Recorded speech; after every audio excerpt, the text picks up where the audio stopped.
terjadi reformasi, tidak terjadi transformasi. Lembaganya dipisah, value-nya tidak ikut tertransformasi. Tadi dikatakan polisi harus kembali pada prinsip supremasi sipil, itu juga salah. Yang mesti supreme itu bukan orang sipilnya, tapi nilai-nilai sipil.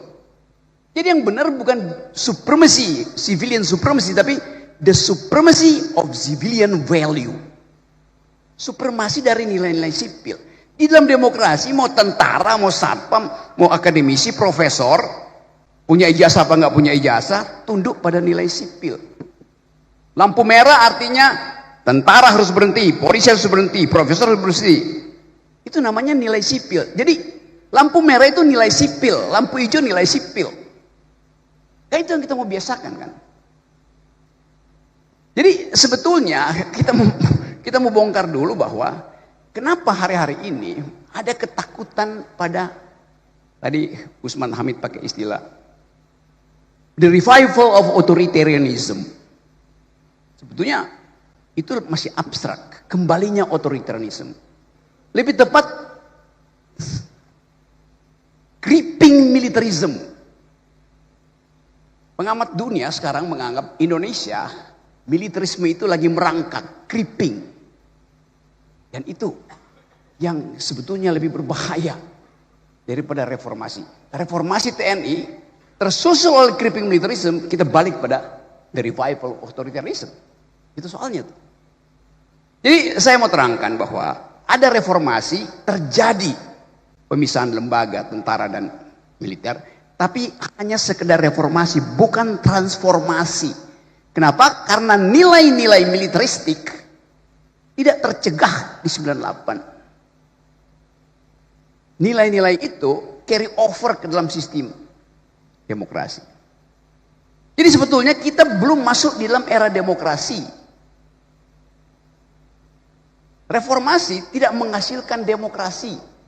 Terjadi perubahan kelembagaan tapi tidak terjadi perubahan nilai-nilai berdemokrasi.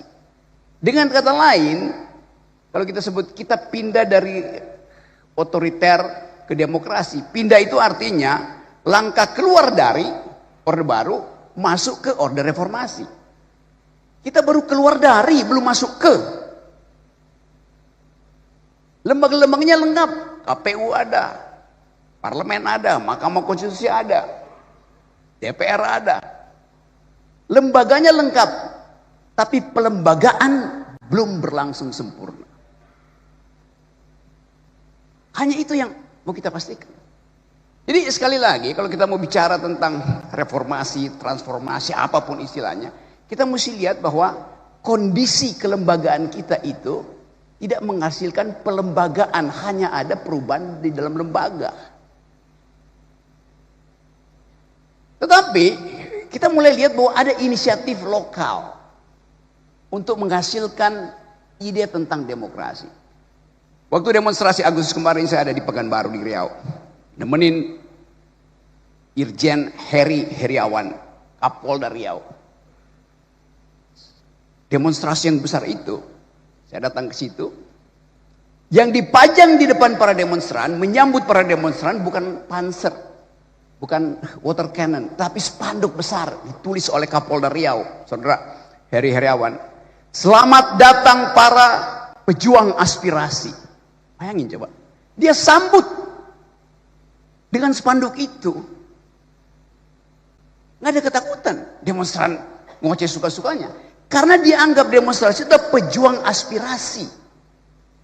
Dengan cara itu langsung terbagi kimianya tuh. Pejuang aspirasi diterima, provokator dihalangi. Yang memperjuangkan aspirasi pasti pakai argumen. Yang ingin merusak demonstrasi pasti pakai molotov. Udah dipisahkan. Jadi contohlah Kapolda Riau. Bukan saya puji-puji, tapi faktanya begitu. Dia menerima protes itu sebagai pejuang aspirasi. Spanduknya di depan. Mahasiswa datang, digelar spanduk di depan tiba-tiba. Selamat datang para pejuang aspirasi. Karena kita menghormati mahasiswa yang berjuang untuk menghasilkan perubahan politik. Nah, itu dasarnya. Satu waktu saya bertemu dengan Pak Kapolri. Saya lagi membantu. Saya cerita aja soal sebelum saya bicara teorinya. Saya lagi berupaya untuk membuat beberapa Polda itu laboratorium tentang civilian value. Nah, karena saya berteman dengan Pak Herimen, saya bolak-balik ke Pekanbaru. Tiba-tiba ada seorang tokoh masyarakat sipil, WA saya. Rocky Gerung, Anda ternyata sudah dibeli oleh polisi itu. Bayangin coba. Kenapa? Terlihat Anda berfoto dengan Pak Sigit, Kapolri. Lagi nanam pohon. Dan Anda bicara pidato di samping Kapolri. Saya bilang enggak. Pak Sigit tidak di samping saya, dia di belakang saya. Kenapa enggak dibalik bahwa saya yang membeli Kapolri, bukan saya yang terbeli. Karena saya nyusun kurikulum tentang hubungan antara polisi dan lingkungan yang disebut green policing yang dipromosikan oleh Kapolda Riau. Jadi bayangin, masyarakat sipil pun mencurigai aktivitas masyarakat sipil karena dia nggak paham bahwa lebih banyak orang yang mati karena kerusakan lingkungan daripada yang mati di jalan raya. Itu soalnya. Jadi kepicikan aktivis masyarakat sipil juga ada karena kecengengan, nggak bisa berpikir. Kalau saya kritik, saya juga kritik lingkungan saya yang mencurigai hubungan antara aktivis, dosen, jurnalis dengan kalangan kepolisian. Rocky Gerung sudah terkooptasi oleh Kapolri. Lalu dalam isu lingkungan terbalik, Pak Sigit terkooptasi oleh isu lingkungan yang saya buat. Begitu dong fairnessnya tuh. Jadi kita lihat bagaimana kepicikan itu ada di dalam bahkan masyarakat kita tuh. Dan itu terjadi karena satu hal. Di belakang kepala kita, di belakang kepala mak-mak, di belakang kepala para dosen, kepala jurnalis, ada isu yang unexplainable, unspeakable. Yaitu soal fufu-fafa dan soal ijazah palsu. Itu yang jadi background kemarahan publik yang tidak mungkin dia ucapin. Karena menunggu kepastian isu ini sampai di mana tuh. Kita bikin riset, saya bikin riset, isu ini akan ada di situ. Semester ke depan masih ada di situ.